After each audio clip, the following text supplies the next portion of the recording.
रविवार को ठाकरे गुट के नेता सांसद संजय राउत नागपुर के दौरे पर थे। इसी बीच उनकी मुलाकात शरद पवार गुट के नेता अनिल देशमुख से हुई। इसी बीच फडणवीस पर तंज कसते हुए राउत ने कहा कि नागपुर की वजह से हम दोनों को जेल जाना पड़ा।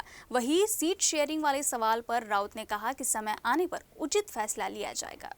आमच्या राजकीय भेट समजा जी कसं बघायचं तुम्ही काही समजा, आमची भेट ही कुठून सुरू झाली तुम्हाला माहिती आहे ना। ठाकूर आता काय त्याच्यावर चर्चा करताय? देशमुख साहेब बोलतील। जेव्हा तुम्ही प्रवेश केला तर अत्यंत उत्साहामध्ये काय अनिल राव अशा शब्दात उल्लेख अनिल केला? बाबू असं बोललो मी। तर काय नेमकं भावना काय होती तुमची? अरे भावना म्हणजे मित्र आहेत माझे ते, आणि आम्ही ज्या अवस्थेत आणि ज्या परिस्थितीत दिवस काढलेले आहेत, अत्यंत वाईट दिवस काढले आम्ही, तेव्हा आम्हाला एकमेकांचा आधार होता।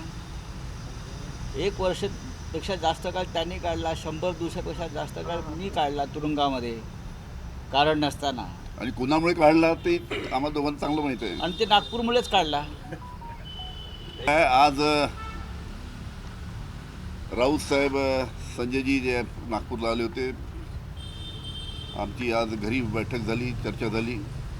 एक महत्त्वाची गोष्ट आहे की सर्वांची इच्छा होती की या निवडणुका ज्या लागल्या आहेत, फक्त 2च राज्याच्या लागल्या आहेत, हरियाणा आणि JNK।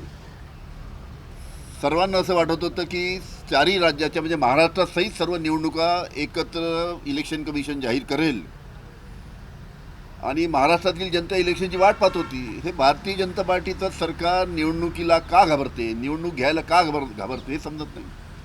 महानगरपालिकेच्या निवडणुका नाही, नगरपालिकेच्या निवडणुका नाही, नगरपंचायतच्या निवडणुका नाही, आता परत विधानसभेच्या निवडणुकासुद्धा पुढे ढकलण्याचं हे काम चालू आहे।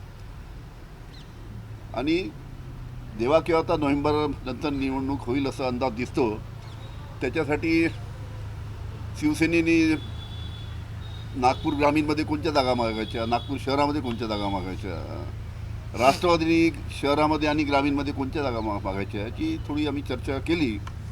आणि आता काँग्रेसचे जे नेते आहेत त्यांच्याशी बसून कशा पद्धतीनं जागेचं वाटप करायचं याचा निर्णय घेऊ।